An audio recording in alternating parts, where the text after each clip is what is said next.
खबर चली रही कि निकाय चुनाव जल्दी होंगे, तो हम सीधे आते हैं निकाय चुनाव के जो होंगे मुख्य मुद्दे। जी जी बिल्कुल बिल्कुल। और जैसा कि आम मुद्दे वही हैं जनता के, बिजली, पानी, सड़क। हाँ, पानी को लेकर हमारे यहाँ समस्या पानी की समस्या को लेकर मैं आपको एक चीज़ पहले क्लियर कर देता हूँ। आपने अगर ये सवाल पूछा है कि पानी की समस्या का सीन है कि पीने के पानी से ज्यादा लेकर रुद्रपुर शहर में जल भराव एक समस्या बड़ा एक मुद्दा है। हम ये कहते हैं कि यहाँ पानी की समस्या नहीं है, यहाँ पानी बहुत है। हाँ, लेकिन कुछ समय बाद वो बहुत पानी ही समस्या बन जाता है। हाँ, जो हम जल भराव और बाढ़ के रूप में देखते हैं। बिल्कुल बिल्कुल, ओवरफ्लो वाला जो पानी हमारे यहाँ देखने को मिलता है उसकी बड़ी समस्या होती है। लेकिन पिछले जो अभी हमने बीती बरसात हुई है इसमें नगर निगम के जो हमारे MNA साहब है दुर्गापाल जी, उनका एक बड़ा सराहनीय काम रहा और उन्होंने एक बड़ा मतलब एक दृढ़ निश्चय लिया है इस तरीके का। और मैं मतलब हैट्स ऑफ करता हूँ उनको कि अधिकारियों के लिए राजनीतिक दबाव के चलते ऐसे काम करना बेहद मुश्किल हो जाता है, लेकिन उन्होंने फिर भी इस काम को मतलब बड़े इस काम को गंभीरता से लिया और उन्होंने हमारे यहाँ जो मेन जो बाजार के नाले थे वो खुदवा के फिर से सही करवाया, जिसकी वजह से इस बार जलभराव की समस्या बहुत हद तक खत्म हो चुकी है। मतलब नहीं है, लेकिन पानी अभी भी उतना ही बढ़ता है। समस्या अगर जैसे पुराने जमाने में बरसातें होती थी, एक हफ्ते के झड़ लग जाया करते, अगर इस तरह की स्थितियाँ होती है तो जो ये उपाय जो उन्होंने किए हैं ये भी उस दिन फेल हो जाएंगे। अभी इसमें बहुत बड़ा एक सर्वे होना है, मेरे संज्ञान में आया कि रुड़की से एक टीम आती है जिसका 50-60 लाख रुपए का सर्वे होता है। वो पता नहीं कौन से घोड़े पर सवार होकर आते हैं, जिसका शहर में किसी को पता नहीं चलता है। तो पानी ही रहते हैं, लेकिन हाँ बिल्कुल बिल्कुल हर बार ये सब चीजें इसी तरीके से रहती है। तो पानी का तो मुझे लगता है कि जल भराव ही एक मेन समस्या, जल भराव ही एक मेन समस्या। बाकी और पीने के पानी की समस्या अभी भी जल भराव की समस्या में मुख्य चौक से लेके आप शहर के कहीं बाहरी क्षेत्रों में जाओगे, बहुत छोटा शहर है। अगर हम बात करते हैं कि मेन शहर के अंदर की, तो गांधी पार्क के इर्द गिर्द के ही नाले को अगर सही कर दे और थोड़ा सा कल्याणी नदी पे अगर काम आए, कल्याणी नदी के साथियों की बात करें अभी लास्ट में जाएंगे, वो पानी इतनी बड़ी समस्या वैसे उस तौर पे नहीं। कल्याणी नदी अपने में एक पीने वाला पानी समस्या नहीं, पीने वाले पानी समस्या नहीं। तो इसके बाद हम आते हैं बिजली पे। तो मैं बिजली में आने से पहले मैं आपको सबसे पहले ले आता हूँ प्रीपेड मीटर में। प्रीपेड मीटर के बारे में आपका क्या कहना है, क्योंकि बहुत उबाल हो रहा है इस मामले में, इस मैटर पे। प्रीपेड मीटर को लेके खासा रोष देखने को मिला है और प्रीपेड मीटर को लेके अभी तक जितना भी जो मैं कहता हूँ कि जो विरोध हुआ है, जो अटैकिंग विरोध हुआ है, जो हमने मतलब व्यापारियों की तरफ से तो खुला चेतावनी दी गई है कि अगर हमें कोई मैं हर कदम जो भी कदम हमें उठाना पड़ेगा इसे रोकने के लिए, हम वो कदम उठाएंगे। मैं इस बात में भी दूसरी तरीके से आता हूँ कि जो भी ये विरोध हुआ है ना, ये सारा का सारा भाजपाइयों के द्वारा ही हुआ है। ठीक है, इसमें मतलब अभी मैं कांग्रेस पे आता हूँ, पहली बात कांग्रेस पे आता हूँ। कांग्रेस नहीं, विरोध तो व्यापार मंडल की तरफ से भी हुआ। नहीं, विरोद व्यापार मंडल ने तो अब क्या है, जब लास्ट टाइम मीटिंग हुई, जो लास्ट आखिरी अंतिम मीटिंग, वो चिंगारी भड़की कहाँ से, मेन उस पर शुरुआत कहाँ से, चिंगारी भड़की कहाँ से है, ये भाजपा के ही एक निवर्तमान पार्षद है, उनके द्वारा इसमें सबसे पहले विरोध किया गया था और वो पहली भूमिका उन्हीं की, पहली भूमिका उन्हीं की रही है। उनको इस चीज का क्रेडिट भी चाहिए और उन्होंने बहुत हद तक इस तरह की भूमिका अदा करके अपने यहाँ के चुनाव को उस तरीके से मैनेज भी कर लिया। मतलब उनको इस चीज का आने वाले निकाय चुनाव में उनको बहुत बड़ा फायदा मिलने वाला है, बजाय भाजपा उनको टिकट दे या ना दे, क्योंकि इस बार बहुत लोगों के साथ उठा पटक होनी है। इस मुद्दे से लोगों को अपनी तरफ लाने की कोशिश करी है, एकत्रित नहीं, उन्होंने तो अपनी एक भूमिका अदा करी है। देखो एक्चुअल में सीन क्या है कि उन्होंने एक जेन्युइन मुद्दे पे जेन्युइन तरीके से काम किया है और उसके बाद फिर देखते हैं। फिर मैं आपको बात बताना भूल गया हूँ, जहाँ जेसी हमारा स्कूल है तो पुराना वाला, इसके पीछे भी एक बार अभी विरोध हुआ था, तो वहाँ भी कुछ लोगों की अच्छी भूमिका रही थी। कांग्रेस पार्षद ने वहाँ पर कुछ मामला उठा था, बिल्कुल उठाया था, कवर भी किया था। हाँ बिल्कुल, थोड़ा सा ही ज्यादा कुछ हमने उसमें किया नहीं था और उसमें भी रहा। तो प्रीपेड मीटर को लेकर मुझे लगता है कि प्रीपेड मीटर आने वाले टाइम में नगर निकाय चुनाव में सरकार के लिए बिल्कुल सांप छुछुंदर वाली स्थिति हो जाएगी। ना ये निगले बनेगा ना उगले बनेगा। और मैं इस चीज को जाहिर कर देता हूँ कि प्रीपेड मीटर को लेके जो अधिशासी अभियंता विद्युत विभाग के उनकी तरफ से एक बिल्कुल साफ सुथरा एक आदेश पारित हो चुका है कि आने वाले 2026 मार्च तक ये सारे प्रीपेड मीटर लगाए जाने बिल्कुल तय हैं।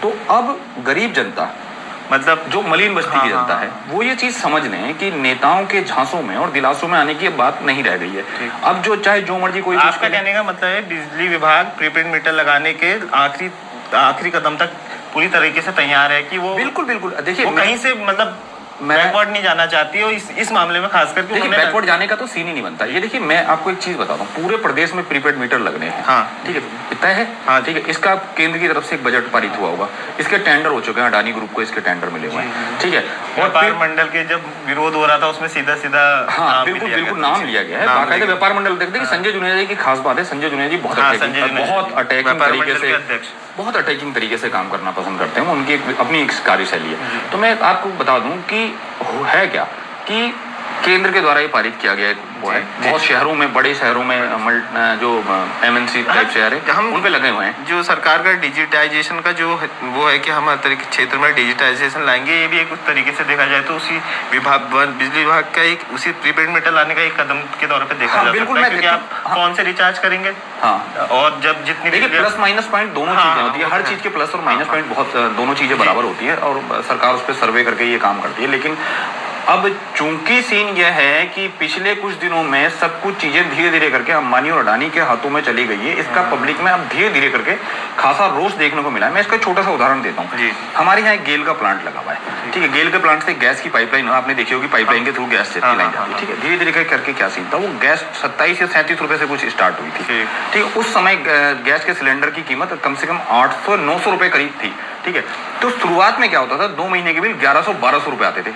आज उस गैस का बिल 1100-1200 रुपए मंथली आता है। अब कौन पूछ रहा है उसमें, लोगों ने सिलेंडर छोड़ दिए हैं। तो जिनके घर में गैस लग गई है वो कुछ कह नहीं पा रहे, क्योंकि आदमी इस तरीके का हो गया कि उसको वो सिलेंडर लाने के लिए आफत नहीं उठाना चाहता, चल छोड़ यार, मैं इस आफत से बचा, मुझे लाइन में नहीं लगना पड़ता। छोटी बड़ी चीज घर अपने आप पहुंच रही है, जैसे तो उसका पे आउट, बिल्कुल उसका पे आउट करने का। तो प्रीपेड मीटर को लेके भी यही लोगों के दिमाग में एक असमंजस बना हुआ है कि अगर प्रीपेड मीटर मान लो ये सरकार लगा भी देती है, और इससे देखिए इसका फायदा ये है ना कि आदमी जितने का रिचार्ज कराएगा उतने की बिजली खर्च करेगा। अभी जैसे हमारे बाहर के बल्ब जल रहे हैं, अगर प्रीपेड मीटर होगा तो बाहर के बल्ब बंद कर देंगे। उस दिन जो एससी साहब ने वो मीटिंग करी थी चंद्रशेखर त्रिपाठी जी ने, तो उनका यही था कि उनका मेन मीटिंग का मुद्दा था कि जो प्रीपेड मीटर को लेकर जो भ्रम फैला हुआ है, ये किस तरीके से लोगों में सबसे बड़ा भ्रम ये था कि हमारी आधी रात को बिजली काट दी जाएगी, या हम देखिए भ्रम नहीं है, वो भ्रम नहीं है, वो नहीं, पब्लिक ऐसा सोच रही थी, तो इसलिए ऐसे साहब ने मीटिंग बुलाई थी कि हम अपनी तरफ से क्लियर करते हैं हमारे चीजें। मैं इसमें एक चीज आपकी क्लियर कर देना चाहता हूँ। देखिए हुआ क्या, जब पहले दिन ये विरोध हुआ तो रुद्रपुर की जो राजनीति है ये थोड़ी सी त्रिकोणीय हो गई है। ये बीजेपी कांग्रेस नहीं है, ये कहाँ फंसी है। हाँ, ये इसका एक बड़ा है। इसका एक बीजेपी कांग्रेस के बाद इसमें एक बहुत बड़ा जो एंगल है, जो बहुत बड़ा एक इसका वो है, वो राजकुमार ठुकराल के इर्द गिर्द भी घूमता है, ठीक है। और राजकुमार ठुकराल 2022 के चुनाव के बाद से आज तक, आज हम जो बात करते हैं, आज 16 नवंबर तक की हम बात करते हैं, राजकुमार ठुकराल अगर आज सुबह निर्दलीय चुनाव दोबारा से लड़ने की स्थिति में आ जाते हैं तो मुझे लगता है कांग्रेस से ऊपर वाली स्थिति में आ गए, क्योंकि पिछले कुछ टाइम में 2022 से लेकर आज तक वर्तमान समय में बीजेपी के बाद आप ठुकराल साहब को नंबर दे रहे हैं। मुझे लगता है कि मौके पे अगर इस समय सीट सामान्य हो जाती है और राजकुमार ठुकराल निर्दलीय चुनाव लड़ा देंगे तो बीजेपी को भी हराने की स्थिति में है वो। ठीक है कि बहुत सारी चीजें उनके फेवर में। तो मैं कहता हूँ वो सब चीजें ऐसे ऐसे करके घूमती चलती। इतने समय से राजनीति से दूर भी है ठुकराल? नहीं, दूर तो देखिए नहीं है, उनका एक जनाधार है यार। वो एक ना, मैं आपको राजकुमार ठुकराल की राजनीति थोड़ी देखो, राजनीति में राजकुमार ठुकराल ने रुद्रपुर की राजनीति को बेहड़ जी के बाद से कुछ नए आयाम भी दिए हैं, और बहुत हद तक मैं कहता हूँ कि उन्होंने राजनीति को कुछ इस लेवल का बना दिया कि मैं उस तरह की राजनीति कभी एक्सेप्ट भी नहीं करता हूँ, ठीक है। लेकिन वो गरीब जनता के एक बहुत बड़े जनाधार हैं कि लोग उनके घर तक जाने से कतराते नहीं हैं, और राजकुमार ठुकराल आपको हर सुख दुख में लोगों के साथ मिल भी जाएंगे। खैर ये अलग टॉपिक है। मैं प्रीपेड मीटर पे आता है। प्रीपेड मीटर को लेकर ये सीन है कि पिछले कुछ सालों में जैसे मोबाइल के रिचार्ज पहले फ्री में हो रहे थे, फिर बढ़ गए, आज की डेट में 350 रुपए से नीचे का, 300 रुपए से नीचे का कोई रिचार्ज नहीं है। एक तरीके से देखा जाए तो मोनोपोली है, एक ही नाम नहीं लेते हैं, एग्जैक्ट तरीके से मोनोपोली है। बिल्कुल आप शहर में देखिए जो कुछ सीमित दुकानदार होते हैं उनकी अपनी एक मोनोपोली हो जाती है कि मेरी दुकान से लोगे तो लोगे, नहीं तो बाजार में कहीं मिलने नहीं वाला। यही वाला सीन है जो जनता के लिए सबसे बुरा है, मोनोपोली मार्केट। बिल्कुल। अभी वो सीन ये भी चल रहा है कि कहीं ऐसा ना हो जाए प्रीपेड मीटर के जो महीने हैं वो मोबाइल की तरह 28 दिनों के हो जाए। अच्छा, ठीक। अब साल में आपको 13 बार रिचार्ज कराना पड़ रहा है, ठीक है। अब उसका सारा कंपैरिजन इस तरीके से चल रहा है। अब पब्लिक जो है ना, पब्लिक मतलब इस समय इतनी ज्यादा मतलब कंफ्यूज हो गई है या इतनी ज्यादा गुस्सा हो गई है कि वो किसी भी तरह को बिना प्रैक्टिकल के तौर पे उसमें उतार नहीं था। अभी देखिए जो लास्ट टाइम विरोध हुआ है वो कोई प्रीपेड मीटर नहीं लग रहे थे। अच्छा। वो वहां पर ओवरलोड चेक करने वाले मीटर लग रहे थे। अच्छा। लेकिन ये अफवाह नहीं थी। अच्छा, अफवाह नहीं थी, क्योंकि पब्लिक के अंदर एक रोष था उस चीज को लेके। तो वहां पर वो जो अडानी ग्रुप लिखा हुआ था ना, केवल अगर वो अडानी ग्रुप उस पर नहीं लिखा होता तो शायद वो बवाल इतना होता ही नहीं। उसके बाद जो बवाल रहा, और इसमें एक और बहुत बड़ी मैं चीज बताता हूँ, इसका आने वाले टाइम पे ना, कुछ टाइम पे देखिए बीजेपी को बहुत नुकसान होने वाला है। छोटी कैसे, मैं आपको बात बताता हूँ। सीन यह है कि जब पहली बार इसका विरोध हुआ था तो राजकुमार ठुकाल जी ने एक बयान जारी किया था प्रीपेड मीटर को लेकर जी, जिसको डिफेंड करने के लिए भाजपा के कुछ नेता अचानक से मैदान में कूद गए और उन्होंने ये बयान दिया है कि हमारी आदरणीय सीएम पुष्कर सिंह धामी जी से इस मामले में बात हो गई है, बिना जानकारी के कोई मीटर नहीं लगने वाले, बिना जानकारी के कोई मीटर नहीं लगने वाले, और पहले इसमें जनता से विचार विमर्श होगा, उसके बाद वो होंगे। इसी बीच में सांसद अजय भट्ट जी शहर में आते हैं और वो प्रीपेड मीटर को लेकर लोगों को वो कहते हैं कि जागरूक करने की जरूरत है। वो एक बयान वो भी बड़ा उल्टा साबित हो जाता है। तीसरी एक चीज उसमें और हो जाती है कि इसी बीच में बिजली विभाग के आला अधिकारी ये चीज जारी कर देते हैं कि 20,000 मीटर हमारे पास आ चुके हैं, और मैं आपको बता दूं हमारे यहाँ आसपास कुछ गोदाम हैं जिसमें लाखों की संख्या में मीटर आ चुके हैं। ठीक है, तो अब ये मीटर अगर ने तो पूरी तरीके से हामी भर दी है। ठीक है, उद्योग, मैं आपको एक बात बताता हूँ, बिजली की चोरी करता कौन? बिजली की चोरी गरीब आदमी कभी नहीं करता। गरीब आदमी देखिए, जो घर में ना, मैं आपको एक छोटी बात बताता हूँ, जैसे जो हमारे घरों में जो पाया आंटियां होती है, पोछे लगाने वाली आंटी होती है, वो कई बार जो 1,000-2,000 रुपए में हमारे घरों में काम करती है, उनकी अक्सर ये समस्या होती है कि मैं कल लेट आऊंगी, मुझे बिजली का बिल भरने जाना है, क्योंकि उनको ये समस्या, इनके साथ ये बड़ी समस्या होती है कि हमारे 2 महीने बाद मीटर काट दिया जाएगा। मैं कहता हूँ ना, सरकार, बिजली विभाग, अगर बिजली विभाग अपना ईमानदारी से काम कर देना तो सरकार को लाखों रुपए छोड़िए, करोड़ों छोड़िए, अरबों रुपए का राजस्व है। क्योंकि जो अमीर लोग हैं जिनके घर में 4-4, 5-5, 6-6 एसी चल रहे हैं, उनके 4-4, 5-5 लाख रुपए के वो हैं, बिल हैं, और नेताओं के यहाँ के, और नेताओं को बिजली मुहैया, फ्री मुहैया हो रही है। जब भी साल खत्म होने को आता है, हर बार आप अखबार में सूट क्या पढ़ते होंगे, इस विभाग का इतना बकाया, इस विभागों तक के बकाये रहते हैं, जो कि सबके सामने है, वो तो पता ही है। तो अब वो बेचारा गरीब आदमी इस मामले में पिस जाएगा, उसको ये डर बैठा हुआ है, और इसका खासा नुकसान आने वाले चुनाव में होने वाला है। मैं आपको साफ सुथरे शब्दों में बताऊं, अगर सीट सामान्य होती है, मैं आपको आज बता दूं, तो विकास शर्मा जी इस समय प्रबल कैंडिडेट हैं। विकास शर्मा जी को सबसे ज्यादा जो फेस करना पड़ेगा आने वाले निकाय चुनाव में, वो अपने इस बयान को करना पड़ेगा, जो पता नहीं किस जोश में आकर, आवेश में आकर, किसी के कहने पे आकर उन्होंने इस तरीके से दे दिया है, और पब्लिक घर पे खड़े होकर पूछेगी उनसे बातें, भले चाहे वो झूठ बोल के, जो मतलब झूठ बोले या किसी का टाला दे, झूठ मैंने गलत शब्द बोल दिया है, किसी भी तरीके से वो हैंडल करें, क्योंकि ये तो लगने 1000% तय हैं, क्योंकि बिजली का अधिकारी इस चीज को मान चुके हैं। ये तो अब आपने दे दिया, तो प्रीपेड मीटर गले का फांस है मौजूदा समय में भाजपा सरकार के लिए। अब हमारा अगला मुद्दा है सड़क से हम जाते हैं सड़क के पास की बात पे, वेंडिंग जोन पे। वेंडिंग जोन के मामले में आपका क्या कहना है? देखिए, वेंडिंग, क्योंकि ये अभी बड़ा मुद्दा है, और शायद अगर जल्दी मिल जाए तो खत्म हो जाए, वरना निकाय चुनाव में तो ये मुद्दा और करना नहीं, वेंडिंग जोन जो राम मनोहर लोहिया मार्केट से जो दुकानें उठाई, बिल्कुल मैं तोड़ी गई, बिल्कुल उस बात पे आ जाता हूँ कि 17 मार्च 2023 का वो दिन था सुबह, और हमने रुद्रपुर को इस तरीके से छावनी बने हुए देखा कि मतलब बिल्कुल हम, आप समझ रहे हो कि दाएं बाएं की सारी गलियां चौक कर दी गई थी, और वहाँ 2023 सैनिक या 2000 पुलिस के जवान वहाँ पर बुलवाए गए थे, और इस तरीके से दुकान तोड़ दी गई थी। मतलब एक तरह का मतलब धोखा हुआ है दुकानदारों के साथ। और उसके बाद फिर आज तकरीबन 610-15 दिन हो गए होंगे इस बात को लेके, अभी तक वो दुकानें नहीं मिली, अभी भी उसमें काम और चल रहा है। अभी मुझे पता चला है कि वहाँ पर कुछ ज़मीन और आवंटित की गई है, वहाँ पर भी दुकानदारों को ले जाके बसाया जाएगा। मैं कहता हूँ कल सुबह भी अगर उन दुकानदारों को दुकानें मिल जाती हैं तो वहाँ पर अभी रोजगार बसाना भी उनके लिए एक बड़ा सवाल है, कि क्योंकि नई जगह जाके बिजनेस इस तरीके से नहीं हो जाता। तो ये एक बड़ा सवाल रहेगा इस टाइम पे, और क्या कहते हैं उसके लिए, बीजेपी के लिए, मौजूदा सरकार के लिए, क्योंकि लोग खासे नाराज हैं। वेंडिंग जोन का मुद्दा किसके पक्ष में जाएगा इतना? अगर देखो वेंडिंग जोन का फायदा, दुकानें मिलने में फायदा, पहले तो हम देखते हैं दुकानें मिलने में लेट हुआ है, तो ये तो शायद विपक्ष में ही जाना है सरकार के। देखिए, विपक्ष में जाएगा भी तो किस हद तक जाएगा? किस हद तक जाएगा? विपक्ष में नहीं जाएगा तो क्यों नहीं जाएगा, ये आप बताइए। देखिए, विपक्ष में तो जाने का मुझे इस तरीके से नहीं लगता ना। मैं ना विपक्ष को उस तरीके से पिछले 2022 से विपक्ष की भूमिका अदा करते हुए नहीं, मैं ये नहीं कह रहा हूँ। मैं ये कह रहा हूँ कि अगर मान लीजिए ये अगर मुद्दा, वेंडिंग जोन का मुद्दा भाजपा सरकार को बैकफायर करेगा, यहाँ की सरकार को बैकफायर करेगा, तो किस हद तक करेगा? मैं उस विपक्ष की मैं कह रहा हूँ, इनके अभी जो इनको बैकफायर कितना करेगा? अभी जो मेयर का चुनाव है, मेयर का चुनाव इस बात पे बहुत बड़ा डिपेंड करता है विवेक जी की सीट कौन सी होती है। देखिए, सामान्य सीट, ओबीसी महिला, ठीक है, और SC महिला, ठीक है। अब हर पक्ष का आदमी, ठीक है, ये धड़े जो बढ़ते हैं, ठीक है, ये डिवाइड एंड रूल वाला सीन, हर धड़े का आदमी है कि अगर ये सीट जनरल होती है तो विकास शर्मा जी प्रबल कैंडिडेट भाजपा से इस समय दिखाई दे रहे हैं, क्योंकि सीएम साहब के खास हैं, उनको वेंडिंग जोन का कुछ हद तक फायदा मिल सकता है, क्योंकि उन्होंने इस लड़ाई के लिए बहुत मेहनत करी है, और काफी हद तक मेहनत करी है। मैंने व्यापारियों से बात करी है, लेकिन वो फिर प्रीपेड मीटर के पेच में फंस जाते हैं।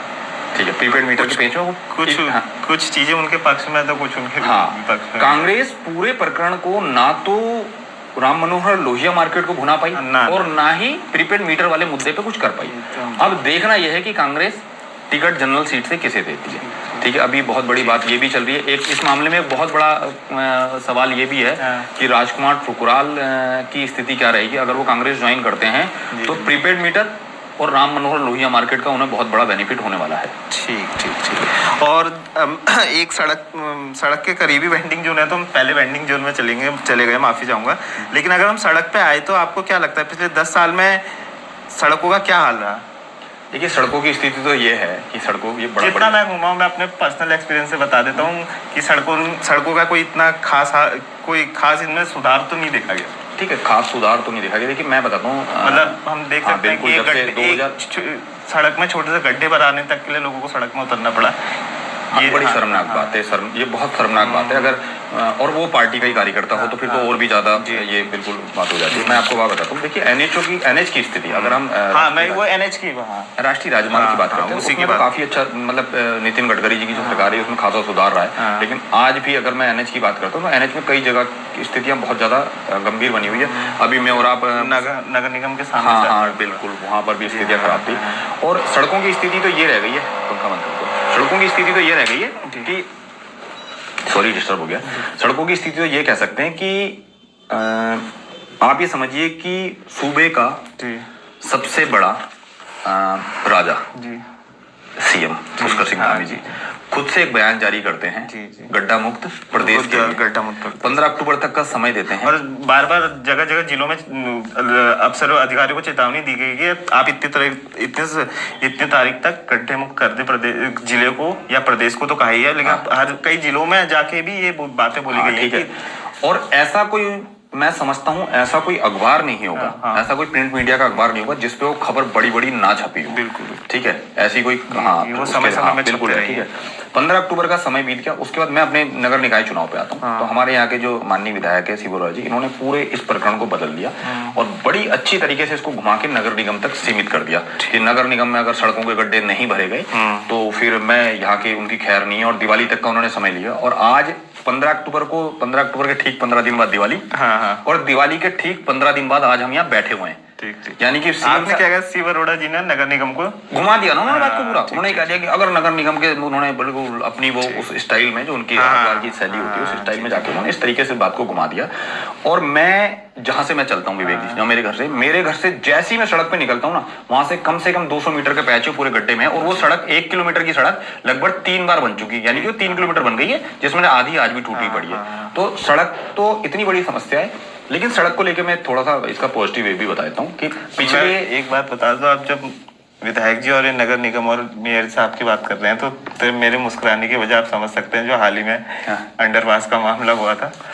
हाँ, अंडरपास, देखिए अंडरपास जो है शायद वो अभी क्या है स्थिति जस की तस है। नारियल अभी मुझे लगता है वहां पर जो नारियल फूटा है उस नारियल के अंदर पानी नहीं निकला, वो सूखा नारियल फोड़ दिया गया है। और नारियल जिन ईंटें टूट रही है, नारियल नहीं फूट रहे, मुझे लग रहा है जिन ईंटों पे नारियल फोड़ा जा रहा है। हाँ बिल्कुल है कि काम वैसी है, पब्लिक को कुछ नहीं मिल रहा है, मंच सज रहे हैं और ठीक है दूसरे पुचकारे जा रहे हैं और अपने दुत्कारे जा रहे हैं। और खैर अंडरपास पे भी किसी ने एक दिन कवरेज की जाएगी, इस पे मेरा मैं अपने मुस्कुराने की वजह बता रहा हूं। लेकिन मैं एक बात बताऊं, देखिए अंडरपास आपने बढ़िया छेड़ दी। अंडरपास भी नगर निकाय चुनाव की में एक भूमिका अदा करेगा।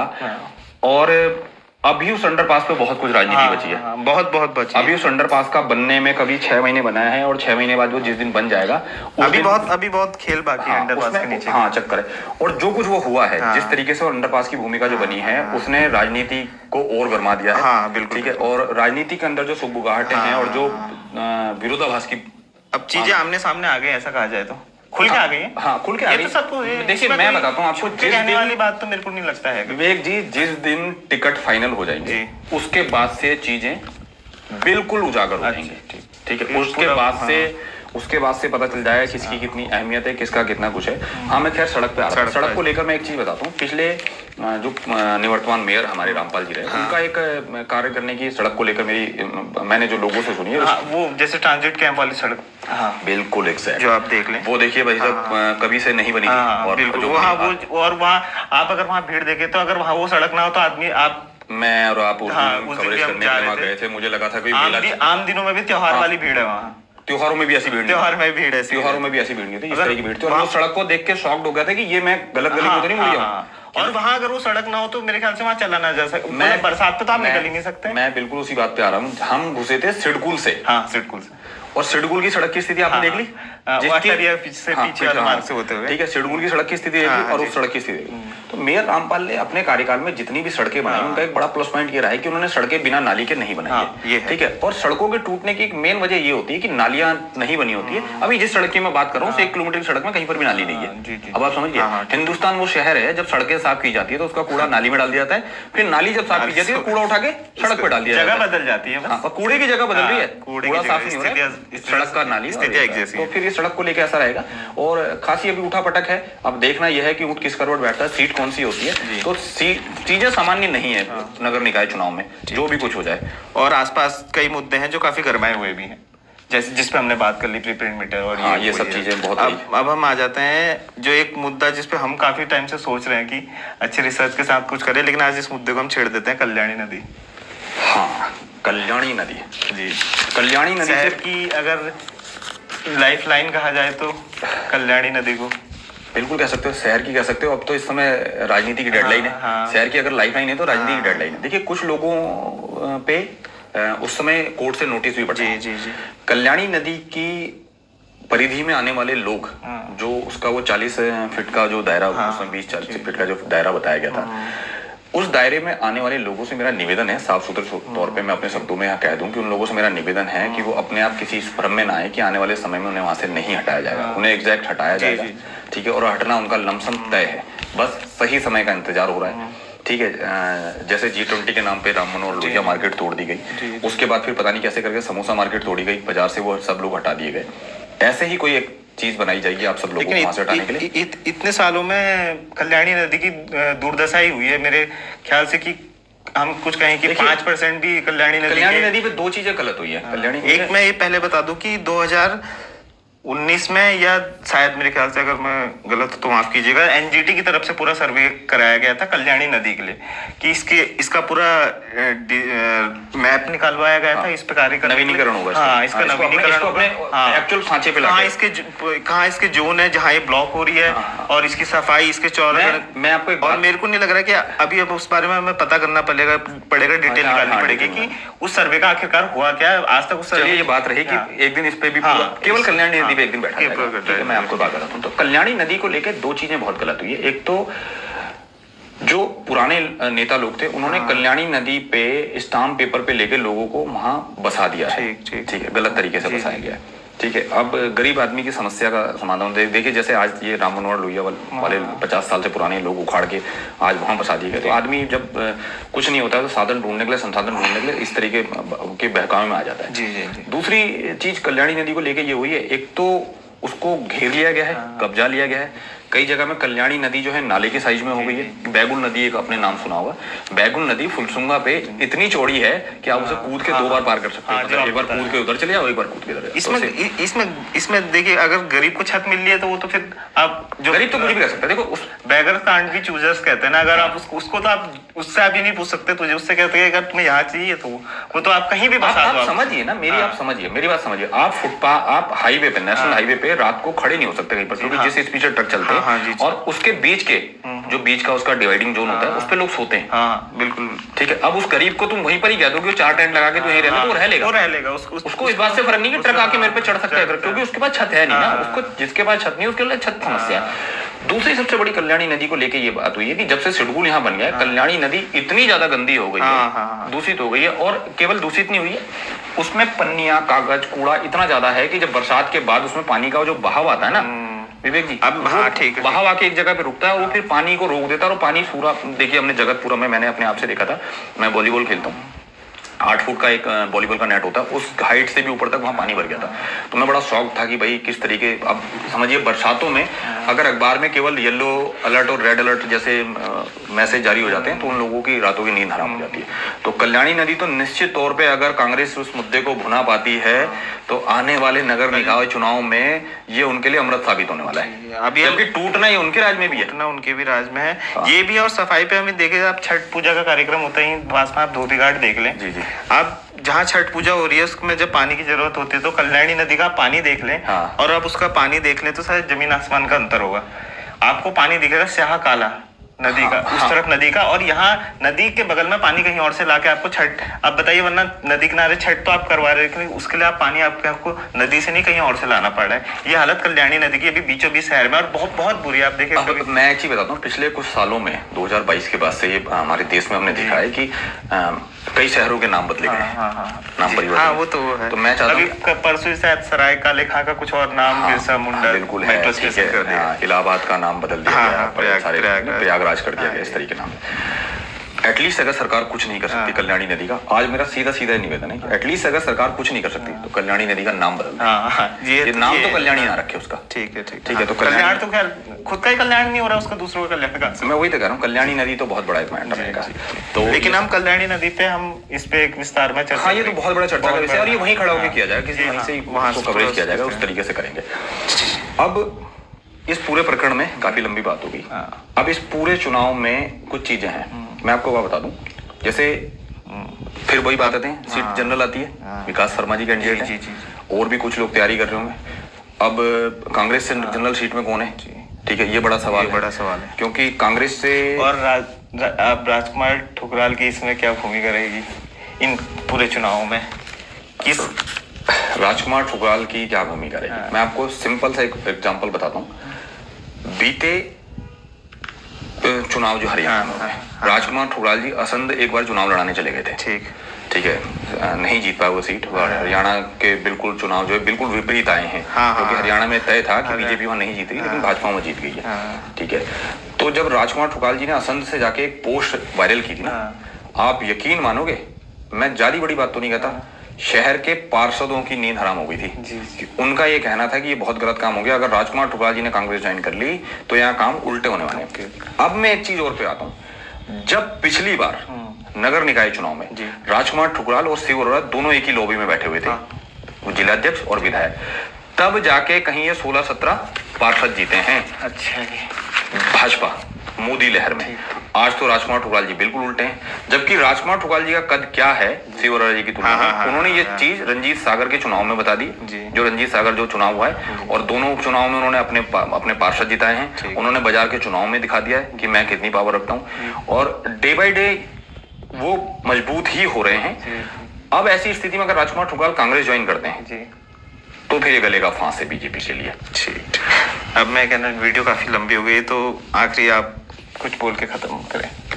अब मैं इस पूरा ओवरऑल ये बात बता देता हूँ कि अगर देखिए जनरल सीट पे है, अभी ओबीसी सीट पे भी पेच फंसना है। ओबीसी सीट पे एक बड़ा पेच ये फंस गया कि ओबीसी सीट पे जो भाजपा, हम भाजपा की इसलिए बात कर रहे हैं कि भाजपा से लमसम नाम खुल चुके हैं, और कांग्रेस ने अभी पत्ते नहीं खोले, और कांग्रेस में इतना ज्यादा जो सरकार में है उसके बारे में, उसी के बारे में बोलना चाहिए, उसके बारे में ही बोलना। अब मैं आपको बता दूं, देखिए विकास शर्मा जी एग्जैक्ट 100% प्रबल दावेदार हैं भाजपा के जनरल सीट से, क्योंकि वो सीएम साहब के खास हैं। ठीक हो गया। ओबीसी सीट से दो बड़े नाम हैं हमारे सामने, एक है हमारे उपेंद्र चौधरी जी, ठीक है, और दूसरे मानस जायसवाल जी। अब यहाँ पर भी इन दोनों में क्लोज फंसता है। उपेंद्र चौधरी जी शिव अरोड़ा जी के खास है, ठीक है, और जिस तरीके से उनका पिछले कुछ टाइम से उनका कॉन्फिडेंस लेवल बोल रहा है, तो मुझे लगता है कि वो इतने ज्यादा मतलब प्रभाव में है, या इतने ज्यादा वो कॉन्फिडेंस के साथ बात कर रहे हैं कि अगर सीट ओबीसी होती है तो उपेंद्र चौधरी एग्जैक्ट हो जाती है। अब बात आती है मानस जायसवाल जी। मानस जायसवाल जी पिछले कई सालों से संघ के एक बहुत मजबूत आदमी रहे हैं,